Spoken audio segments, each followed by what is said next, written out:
I see that we already got started with this discussion. Maybe just for starting, I guess Leila, Max, and Yashra, if you don't mind, just a very brief introduction. I think most folks already know a lot of you, but just in your own words, 2 or 3 sentences, who you are, what you're working on, and yeah. So maybe let's get started. Welcome everyone to join us in this out of distribution generalization workshop. We're very excited to have 3 great panelists today, Leila, Max, and Yashra. I'll just let them introduce themselves. Leila, please go first. Hi, I'm Leila Ishik. I'm a cognitive neuroscientist at JHU. And I study human vision.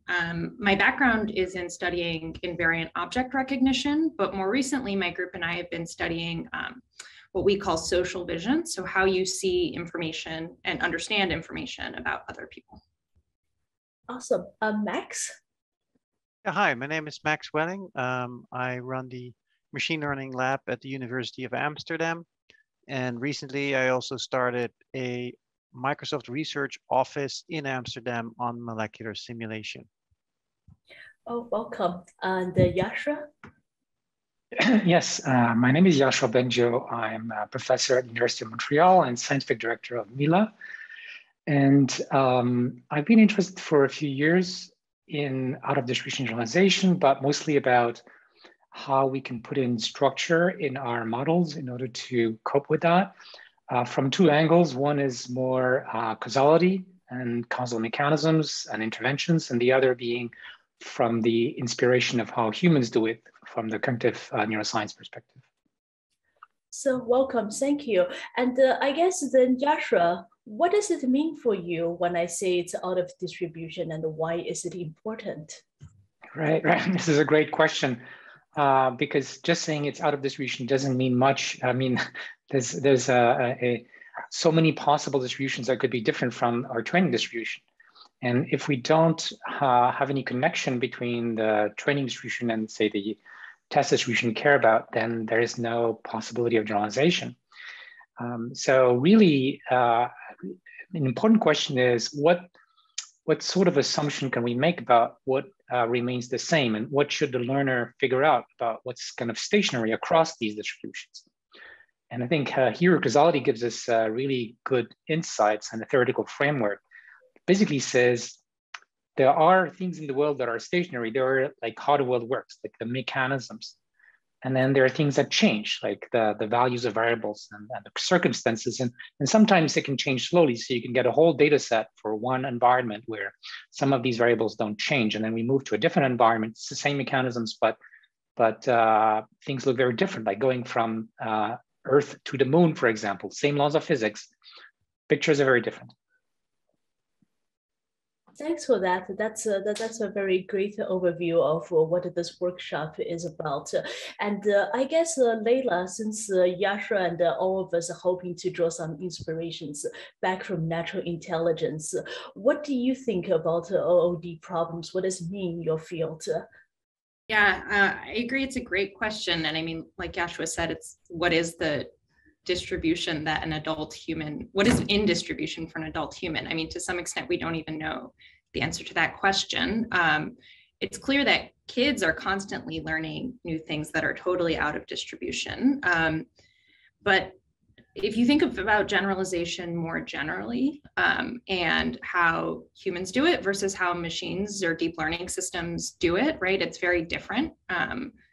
And I think for a lot of cognitive neuroscientists, it wasn't even clear that was a problem a few years ago, right? Maybe we just need larger training sets and better training sets and new tasks. But I think it's starting to become clear to all of us that we're running up against the limits of that. Not only because we as experimenters and data set curators can't possibly create or know what every single problem we're trying to solve is, but even when we do, I think the way that machines solve those problems and then therefore fail at those problems is just so different than how humans and animals do it. Well, thank you, Leila. I agree that it's very expensive to curate a large data set, and it becomes plainly impossible, especially when you're trying to get a human-like related data set to any substantial size. Max, what's your take on this problem? Yeah, it seems to be the core question in machine learning. It almost defines machine learning in some sense, right? Because it's not at all interesting to remember data. It's all about generalizing, and the further you can extrapolate away, the better, the more intelligent you are generally. Clearly, humans are exceptionally good at it, and machines are somewhat less good at it at this point. And so, causality is clearly, one of the core sort of mechanisms in order to tackle it. Maybe another one is generative modeling. So can we, in a generative model, you can sort of simulate the world, and in a simulation, you can put the laws of physics, which are clearly causal. We can imagine things, which is very interesting, or we can imagine possible futures in our brains. We can manipulate discrete objects and symbols that we create as abstractions in our head. And perhaps some direction that I've been working in myself is to see if we can imbue these deep neural networks with more structure than we currently do, due to the fact that the world has all sorts of interesting symmetries. And it turns out you can hard code these symmetries into these neural networks, and that will give you stability and generalization ability, rather than having a completely unstructured neural network. May I jump in? Yes, please. So I agree with Max that it's all about generalization, but we do have to realize that it's not the standard IAD generalization. Although I think when we have a good model that captures the underlying causal mechanisms, we win on both fronts. We win on changes in distribution with the same mechanisms still being present, or only just one mechanism being modified, and then we can adapt quickly. But we also win on the front of sort of the tails of distribution for which we don't have data, like rare events. So think about driving. Autonomous driving is a big challenge in big part because we have these rare events, and it's hard to generalize to those things unless you capture the underlying kind of causal structure. And my other comment, kind of connected to what Max said, is that deep learning, as at least I was thinking of it 20, 15 years ago, and Max was there, and we were like having these discussions, is very much about higher level abstractions that allow to generalize better than if we do it in the pixel space or something like this. Yeah, and then finally, I want to kind of connect to what Leila said. I think that how humans manage to do that is very important, because so we can learn a lot. And what, in a few words, what I hypothesize to be kind of some of the key ingredients that humans exploit is the ability to do what linguists call systematic generalization, meaning knowledge that humans manipulate, at least at the higher level of abstraction, is decomposed into pieces that can be dynamically recomposed in new ways. And of course, if you look at how we create sentences, it's happening all the time, but it's also true for more complex things that we can think of, or other things that may not look linguistic, but we can describe with language. And that gives us a very natural way to connect with current deep learning architectures that use attention. But I think we still have some way to go to incorporate things like sparsity of dependencies that humans also seem to exploit in their thought processes at the abstract level, and that are less obvious to put in neural nets. But I think humans do it, so we should be able to do it as well. And then the generative perspective that Max talked about, so is very interesting, because it gives us a way of thinking about how to decompose knowledge into the generative pieces that can be recombined dynamically. Thanks, Joshua. That's like a very great combining all these aspects. I'm kind of curious to hear from Leila, like this parallel to human learning that Yoshua keeps going back to about composing smaller learning rules into more complex system. And Yasha's right. Even when humans practice driving, we don't practice what will happen when an accident will occur. It's just not in my training set, but luckily most of the time we can avoid accidents. Yeah.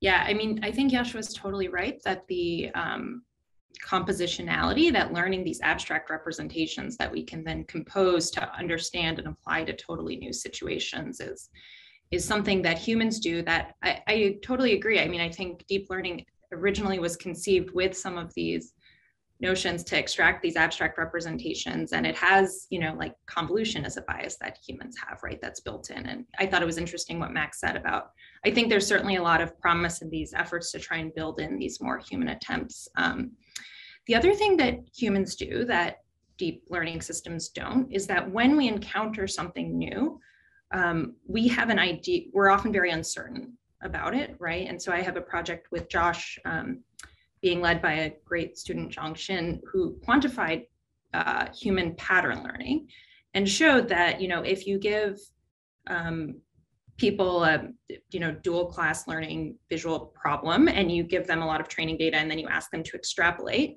humans get less confident as you move them away from their training data.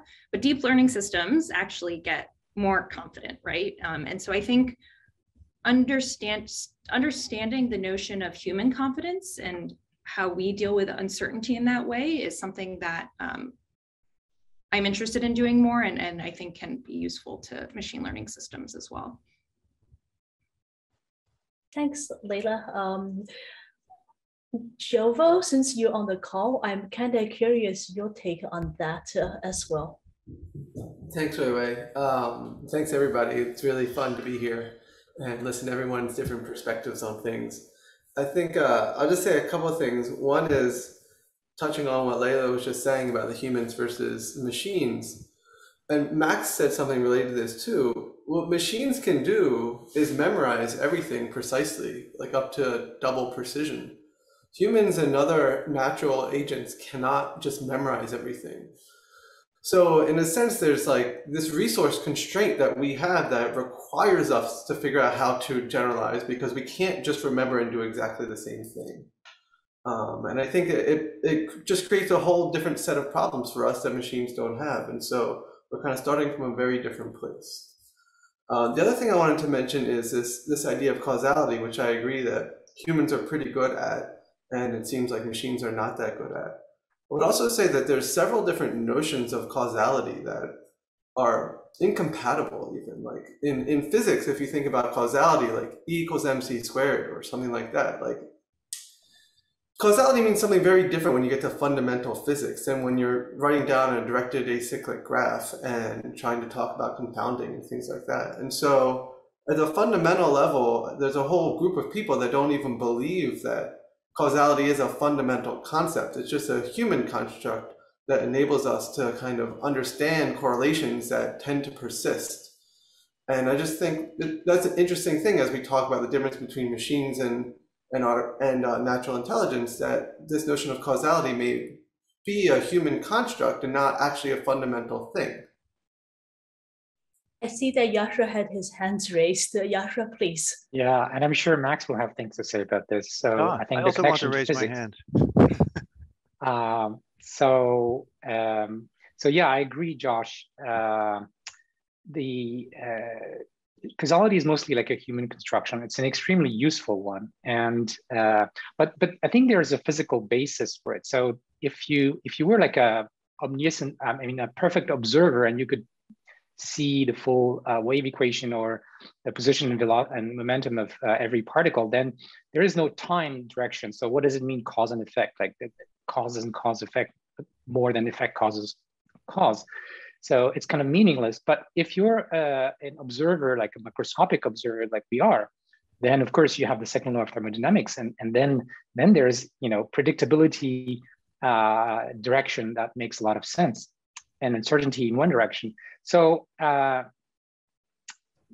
at the same time, I agree. Like it's mostly a human construction, and there are other things that are human constructions, I think, in causality that are very interesting and have to do more with cognitive science, and it's interventions, right? Like, and counterfactuals, because they don't exist either. I mean, like, they're just things in our mind, right? Like you're a machine, and your brain just acts, you know, depending on whatever the policy in your brain, you know, whatever it does. It could be stochastic, but it's still a machine. So there's no notion of free will here, or you know, alternative futures. There's only one trajectory, which is what we go through. But in our minds, of course, we can imagine things both in the past and the future, and that's extremely useful. And that's why I think it makes sense to have counterfactuals as a cognitive tool. It's not something that happens for real. It's something that we need for credit assignment as well as for planning and taking decisions. Thanks, Yoshua. Max, now that your hand is raised. Thank you very much. Yeah, I wanted to come back to one thing that Yoshua T said, Yovo. So it had to do with the fact that we can't remember and therefore we generalize. But could we turn this around and say, really, in order to be intelligent, you shouldn't remember everything. So in other words, to be intelligent, you need to forget, and to forget the right things. And maybe Leila can say something more about it than I can. I saw she were nodding, so maybe she has something to say about that too. I mean, I do think that's very interesting, and I was thinking of a sort of different example, going back to the causality, but related into things that humans are limited at, but maybe these are actually not limitations, they're features, is that most humans are actually really bad at simulating the laws of physics. Like we pretty much don't do that correctly. We do it approximately correctly, but most people mess up some, you know, very clear things. Like if we have a bad time, we have a hard time taking into account, you know, integrating different accelerations and things like that. And so we sort of all fail in the same way. And that's why I was nodding to what Max said. It's sort of related to the same way that we all, you know, can't memorize. I'm curious to hear from the more AI focused folks, how you think about those human limitations. To me, I think they're really useful to understand because I think they tell us something about how the system works, but I'm curious to hear what others think. Yoshua, please. Well, there are lots of people today, and Max is one of them, who are using machine learning and things like deep learning, maybe with some tweaks, to approximate the laws of physics so that we can run simulations more efficiently. Because if you take like the true laws and you try to simulate them, it's just computationally intractable for anything but a very simple system. And so even in science, like when we try to model things that are complicated, like molecules or even the climate, we train these very complicated systems, typically, you know, often these days neural nets kind of things. And they are like what I call system one. So in other words, they don't do exactly the right thing. They're learning an approximation that may be efficient and work in some domains that they've been trained on. And we, you know, it may break down. Look, like if I go to the moon, initially I probably won't be moving very efficiently, but I can adapt. So we have these really fast approximation in our brain, I think, that are similar to the kinds of approximations that we actually build in, you know, many physical modeling applications. But I think there's more than that humans can do. So you're right, Leila, about like intuitive physics, but we are able in some ways to simulate things. Again, let's go back to like self-driving cars. So even though you have never been in such an accident, you can imagine what would happen.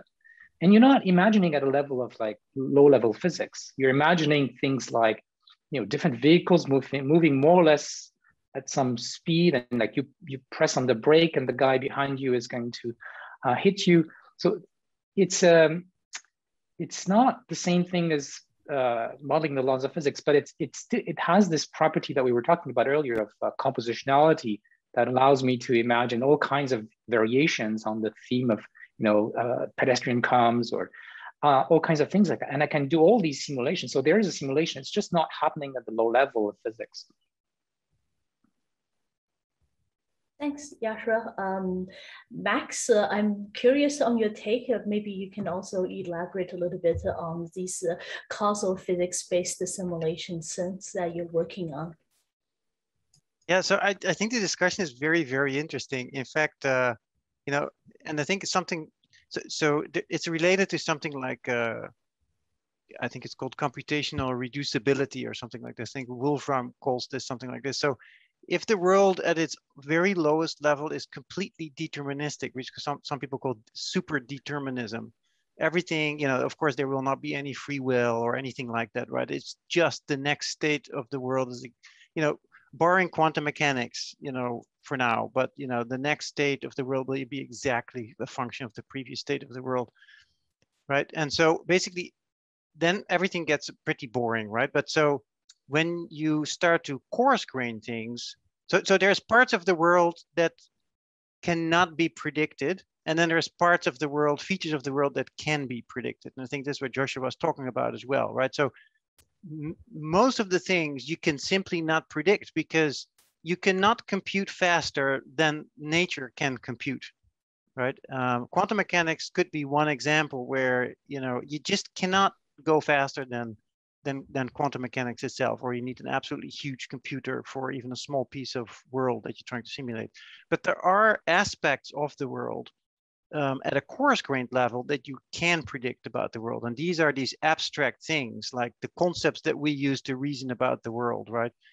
And naturally, those are the things that we use to understand the world because we can jump ahead, right? We can actually predict the world at that level in a meaningful way. And those are therefore the concepts that are interesting for us to work with, manipulate in our brains.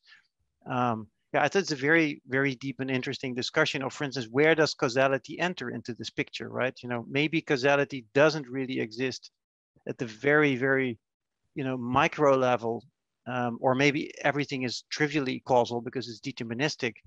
But then the sort of causal things that we use, that we build theories around in a statistical world are much more at this sort of coarse-grained level. Thank you, Max. Maybe I'll come back to Jovo since you brought up is causality a really fundamental concept? Maybe you care to comment on what we just heard. Thanks, Wei. Yeah, I'd say, George Box famously quipped, all models are wrong and some are useful.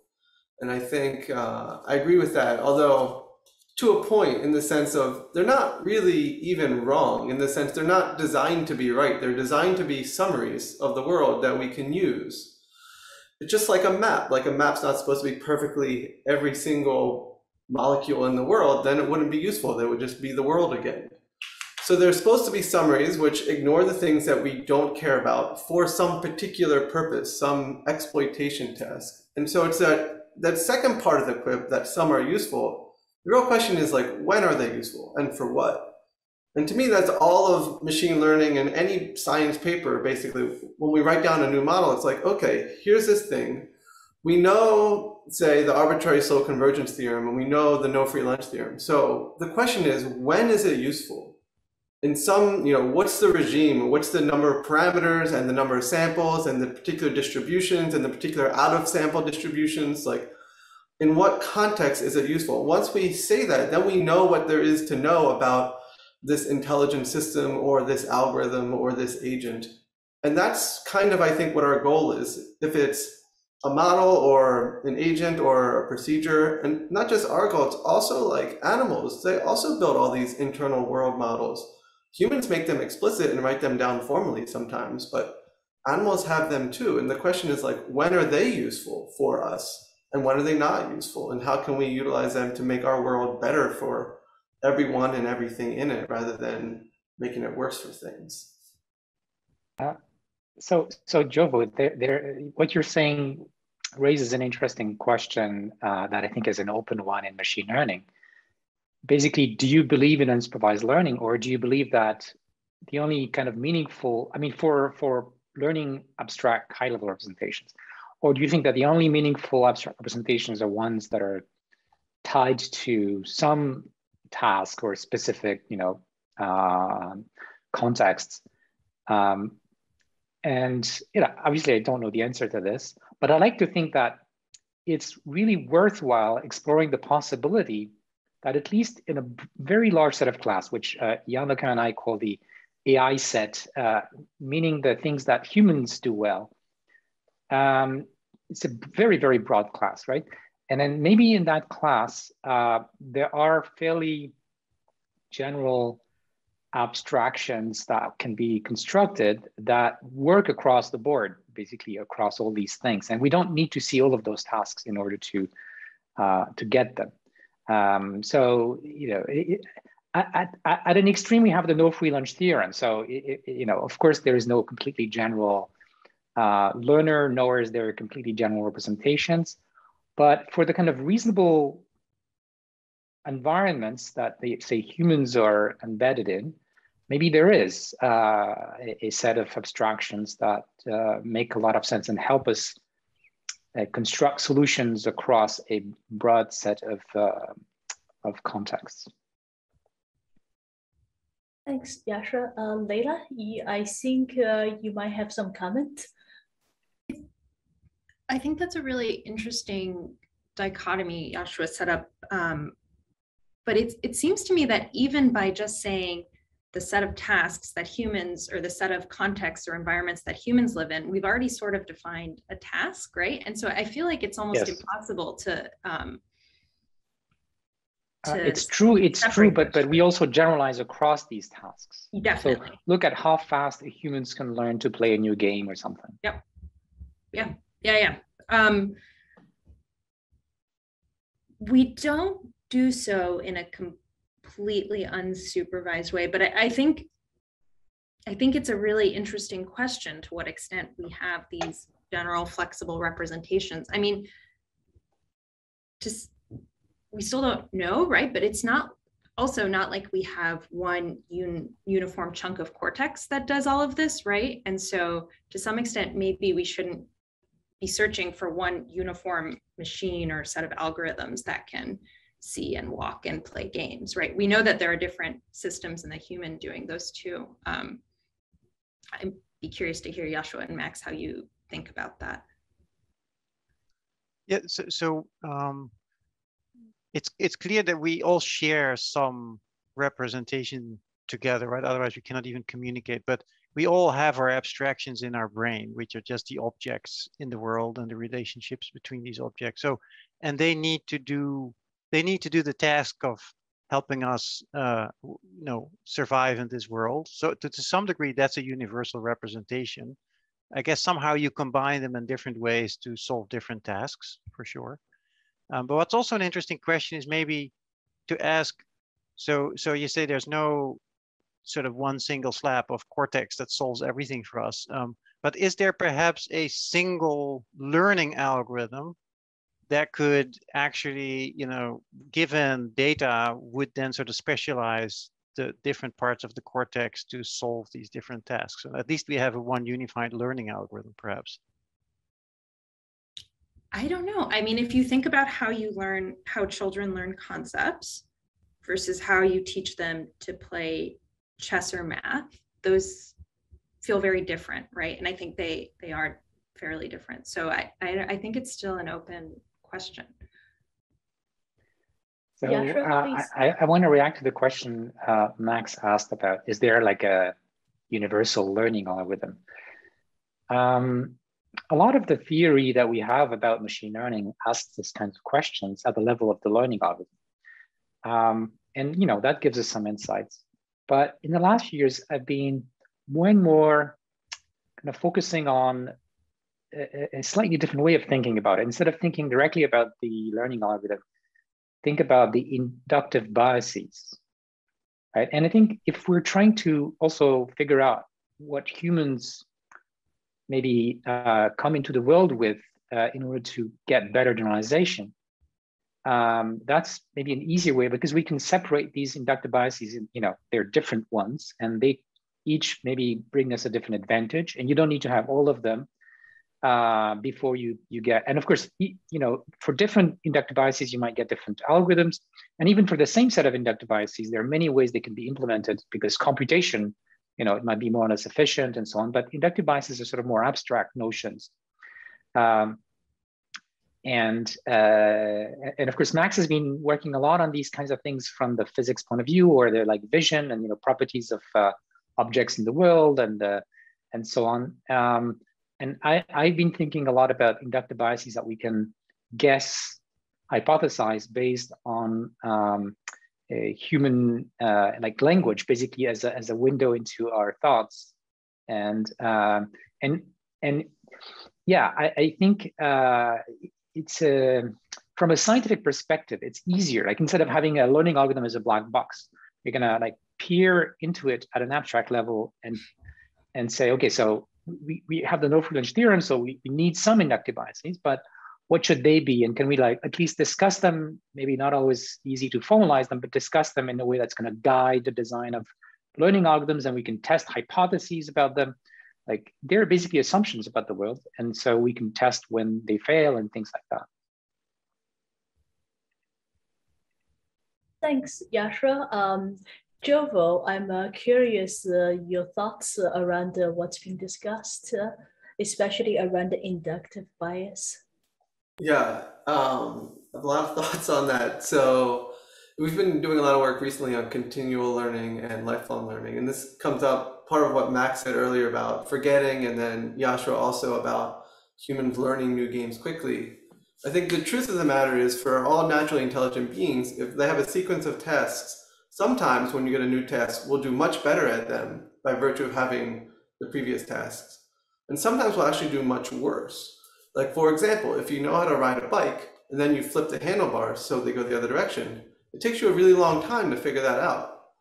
Arguably longer than if you just never had ridden a bike and just started with the reverse handlebar. On the other hand, if you look at the dynamics, after a while, you'll be better at riding a reverse handlebar bike, say 6 hours later if you've ridden another bike in the past, because there's all sorts of other stuff that goes on in riding the bike, like all this compositionality. Like you're really good at pedaling and braking and stuff like that, which are the same across the two things. So I think the truth is there's like very complicated dynamics in natural intelligence systems of like when we should forget or shouldn't forget so that we can do better over our lifetime, so to speak. And then this should or shouldn't forget thing, I think, again, it comes back to resources. If you have an infinite amount of resources to store information, there's no computational resource reason to forget anything. The advantage of forgetting is because it can speed up search, because you don't have to search through all the old crap, right? You can just, if you only have 6 things to search through, you do faster, but you never have to attend to them again if you don't want to. So in a sense, the reason for forgetting things is to make inferences faster. But it shouldn't make inferences better ever, because just like the information processing lemma, throwing out data can't help you. It doesn't make you do any better. So I think it's very complicated to think about forgetting in the context of machine learning and lifelong learning kinds of problems. Well, that's very interesting. And I just wonder, I'm not 100% convinced that you shouldn't throw things away. It's kind of interesting, right? If you think about a neural net in some sense, if you process through the layers, it's all about forgetting, right? It's all about coarse graining as you go, right? And it's really about forgetting the right thing and constructing the correct high-level concepts out of those things, which are much easier to describe with many fewer bits than all the edges and all the pixels and stuff at the lower level. So I somehow feel that forgetting is absolutely key to generalization. Isn't there actually a person? I think there was a person who couldn't forget. So basically this guy remembered absolutely everything, and every time he saw a new chair, he was thinking, oh, there's something new here, right? And so if he could have forgotten the details of the chair and just the function of the chair or something like this, he would have been able to generalize. But maybe I'm misinterpreting a little bit what you're saying, but somehow I feel I mean, maybe that's because I forget everything, but I want it to be a good thing, but it's like, I feel forgetting is a good thing. It helps you really generalize and understand the world better somehow. But I think yes and no about, I mean, so yes, along the neural net, you get more and more invariant, but if you wire it a certain way, you can also extract that information you're trying to throw away. And actually, for a long time, we thought the primate ventral stream visual pathway, you just lost information about pixels and size and stuff. But actually, recent work has shown that you not only get more and more invariant to those seemingly irrelevant things, but you also get better at recognizing them. And actually, you often need to go back to that pixel level information once you have an idea about this is a chair and you want to understand specific details. So. I see. I'd like to bring up, bring us back to out of distribution generalization. And there is something really concrete and practical that we need to do better in the machine learning community about this. We need benchmarks or environments that allow us to benchmark different methods that take into account this, because like our traditional way of building a data set that is essentially shuffled, that doesn't have any kind of OOD structure in it, or at least if there was, it's been hidden once you shuffled it, is not appropriate here for testing the kind of generalization which we are hoping that all of the ideas we're discussing might help us with. So there are efforts in that direction, but I think it's worth emphasizing that it's not so simple to evaluate how well you're doing in terms of capturing the right kind of abstractions and generalizing out of distribution. We need like a different type of paradigm. And personally, I think the best way is if we can, at least initially, is to work with synthetic environments that are maybe complex. So think about like a synthetic, a virtual robot in an environment where you have physical mechanisms. Can the learner figure out how to decompose the world into the right pieces and generalize out of distribution? Because here it's easy. We can just set things up so that during training you see some types of changes like interventions, but at test time you need to do well in new types of interventions. Thanks, Yoshua. I couldn't agree with more about building benchmarks after all we can't understand what we can't even measure. I'm curious, Max, what's your take on building up this synthetic environment and using that as a learning benchmark? Yeah, I mean, it's absolutely clear that the field of machine learning has been, propelled by benchmarks, right? I mean, so to make progress, we really need to build benchmarks. It's always a step improvement when somebody comes up with a great new data set. So I totally agree. It may be a bit of a chore for somebody to actually do it, but once you do it, you can become famous, such as Fei Li became famous. She basically, with her vision of that benchmark, she basically propelled deep learning and the performance of it. So absolutely. And yeah, simulation, it's also interesting that with the increasing compute power, we are able to simulate better and more realistically as well. So, instead of, certainly in the physical sciences, you see a movement where instead of trying to collect the data in the real world, you can now actually simulate the data in silico and use that to then train your model. So basically then it becomes a game of you're first throwing a lot of compute power at something, and then you're freezing or you're collecting that compute power. Instead of throwing it away, you're collecting it in a data set, which you then use to train your machine learning model, which can then simulate faster, let's say, the physics of the world. And that might actually be a genuine paradigm shift in some sense, right? So you can imagine that in the old days, people designed sort of new airplanes by first trial and error. Then they say they collected data in wind tunnels or in wind tunnels, and then they collected lots of data and built models around that. These days, I've heard they design airplanes 90% in silico, and then they test the final result in a wind tunnel. So I think this might be a genuine paradigm shift within our field as well. And I guess it doesn't limit to just designing mechanical systems, probably in material science, just discover new materials and the new drugs would take the similar path as well. I see Yoshua had his hands raised.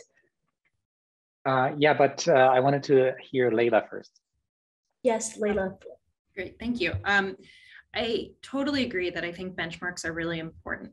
And I think the idea of virtual worlds is really exciting. I think the place where they still are lacking is in our models of other agents. And I think that's something that's really important that most AI systems are still missing, right? So we talked a little bit about self-driving cars. We don't need causal models of the mechanics of the car. We need causal models of the other driver of the car, right? And so I think Yoshua was saying when someone in front of you brakes, you think about what that person is going to do next. And so I would just put in my, I guess, plea to have like some agentive component to these benchmarks, because I think that's something that humans do and our AI will have to do if it's going to exist in our world, but it's still really, really lacking. Thanks, Leila. And actually, speaking of benchmarks in AI, do you think that it's possible to start also building up benchmarks in natural systems? So not just human, but maybe even other like organisms to start also benchmark what it means for OOD for this system as well? Yeah, I think that's a great point, is that I think the natural intelligence field has there's been some critiques of benchmarks in AI, but I think that Max is totally right that has driven a lot of our progress, AI's progress going forward. And I think the natural intelligence field has been a bit hesitant to adopt these benchmarks, but I think they're hugely important for even understanding, like we were talking about at the beginning, what is our distribution, Thanks, Leila. Yoshua, getting back to you. Yeah, so 2 points. So we've talked about simulations and simulated environments in order to test out of distribution abilities. In some cases, of course, we have to deal with real data. And the least we could do when we're dealing with real data is to not shuffle it. Right. So if we know that the data is coming from time or space, like different locations, different times, then we should not shuffle it. In other words, the training and the tests can be coming, in a way that's not IID. Maybe you train on some subsets of locations and you want to generalize to new ones, or you train on the past and you want to generalize in the future. So that's like a very simple thing that can be done even with existing data sets or like sources of data. When you can't do a simulation, but you still want to test out of distribution abilities. My second point rides on what Leila talked about, agency. I think this is super important. And I would add this, we can do better than sort of being sort of victims of out of distribution changes in distribution.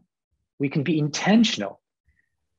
Once we build a good model of how the world works, and of course we always do that, it's never perfect, we can provoke as agents particular changes in distribution in directions we want, or use that to search for interesting things in the world. Think about the scientist or the child that is curious, or planning an experiment in the case of the scientist. Here, you're creating a change in distribution, say by doing an experiment that might be fun or reveal some failure of your theory if you're a scientist. So you see now it's a different ballgame, and I think it's going to be very important for scientific discovery. Up to now in machine learning, we've looked at like existing data and see, we can train predictors and then apply them. But there's another scenario which comes up in science all the time, which is you're able to do experiments like with molecules or in medicine or designing new materials. And these experiments might be expensive. You might have models, physical models or whatever. But the important part here is now we are in an interactive system where you can do something like active learning. You can explore in a purposeful way in order to acquire information that will make your future decisions better. So it's a completely different ballgame for machine learning. I think that's very exciting. And then the out of distribution perspective is important here, and the causality perspective as well. Thanks, Yoshua. Anyone care to comment? We are actually almost at time. We have 5 minutes, so I'm curious to hear everyone's view on this, just generally what's been discussed. Maybe we'll go with Jovo. Thanks, Wei Wei. Yeah, I want to circle back a little bit to benchmarks. I think in AI and the rest of the science community, we're really good at talking about how great we are. But there's also some really big problems with benchmarks. And in particular, if you think about who is doing the best at whatever benchmark problems we have, it's Google, Microsoft, Facebook, Yoshua, You're too generous. people and institutions with a huge amount of resources. And it tends to have the effect of making the rich get richer. And that's a big problem because we want to build an AI community that is incredibly diverse and inclusive, where people, you have a brilliant high school student from wherever, and they can win too. They don't need to have $1 billion of computing access to be able to win. And the way we've constructed benchmarks so far is really, in a sense, kind of anti-democratic and anti-open science. And I think there's a lot of work for us as a community to think about, okay, how can we be better as a community? Yes, we want benchmarks, but let's have benchmarks that are fair and supportive of our greater community, and bring more people in rather than excluding people. Thank you, Jovo, for that inclusion message. I hear you, and I also see that Max, please, you have your hand raised next, then Yoshua, then we'll hear from Leila. Yeah, I'm usually sympathetic to this point of view. I think we all are here very sympathetic to that point of view. And in the past, I have sort of maybe half-jokingly suggested that we should have scaling laws for our deep learning system. So basically, on the x-axis, you plot the number of GPU hours that you've been able to put in. On the y-axis, you plot on the performance that you got by each of these benchmark points. And then you just, you predict forward, to the level of where, the Google or the Microsoft model is with, massive amounts of compute. And then you sort of try to compare at that point. But I think we really need to do something about this, or we need to get also benchmarks that are, for different, stratified benchmarks for different classes of researchers. At the very least, we should stop rejecting papers that do not produce the bold numbers or something like that. I think that's the first thing that we should really start doing.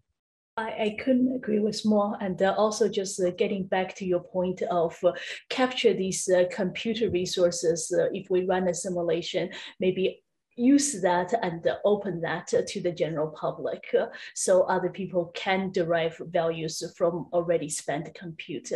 Yoshua? Yes, I want to thank Jovo for raising this very important question. And I would add a few things. So first of all, Jovo, I don't have the kind of compute power that the large companies have. And in fact, I've made a conscious choice to stay away from research that would require huge amounts of compute power. But let me go a little bit deeper into that. I think there's a real place for academics who don't have a lot of compute power for the most part, and even more, of course, in places where there is not as much money in universities. Think about a more scientific perspective on what we're doing in machine learning. So instead of beating a benchmark, think about coming up with theories. Like I was talking about inductive biases. So that's a kind of a theory. It says this sort of assumption, this sort of constraint could be useful in such and such ways. And we can test those theories. It's more like a scientific approach. But to test those theories, often we don't need to have huge compute power. We can do it in toy problems. Now, the nice thing is there are like lots of people who've been showing in very small problems, in the sense that you can simulate them or run machine learning experiments at a small scale. Our current approaches fail. Like, first of all, we need to do that more. Like, we need to have people who are trying to destroy the generative abilities of current approaches, and often you find that you don't need very complicated like data sets and tasks and sort to like break our approaches. And then second, of course, you want to be finding ways around those problems. And again, if the benchmarks are not like toy problems, it's not that computationally expensive. I mean, you do need some GPUs, but it's quite feasible. And like a single grad student with a GPU card, like in my group, it can do these kinds of things. That's a very great point, Yoshua. So finishing up, Leila, any last thoughts, comment? I agree. These are all excellent points. And I think the other thing that this line of thinking does is it allows for more neuroscience and cognitively inspired AI to come in, right? Because once you add those inductive biases or constraints, those systems are never going to beat the top performers on the benchmark, right? But if you have these more biologically relevant problems, or you're not so benchmark focused, I think that's how this sort of innovation can really come in and help the AI community. Thanks, Leila, and thanks, Max, Yoshua, and Jovo. I think we're at a time, but this is a very engaging conversation. Maybe we can continue actually live on 14th of December.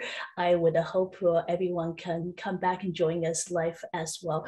With that, thank you, everyone. And I guess, we can trim out the other parts, like these parts after we record it. Just a couple housekeeping things. As I said, our workshop is on the 14th of December. I'm hoping that if you could stop by just for, a few minutes, half an hour, just interact with the community, or like interact with panelists that's in other panels, that would be great. We are sending out a Microsoft release form. It's not a Microsoft event, but we're hoping to promote it in our platform. In order to do that, we need a speaker release. It's okay if you don't want to sign. It's totally fine either way. And am I forgetting anything else, Jovo? No, I think that's great. I want to say thank you, Wei, for doing all the heavy lifting and organizing and herding the cats and the lions and all of us. That you did a great job. I'm really grateful for all your work. Oh, I'm just really happy to be able to participate in a workshop of this caliber. So thank you again, Max, Leila, and Yoshua. Hope to be in touch soon.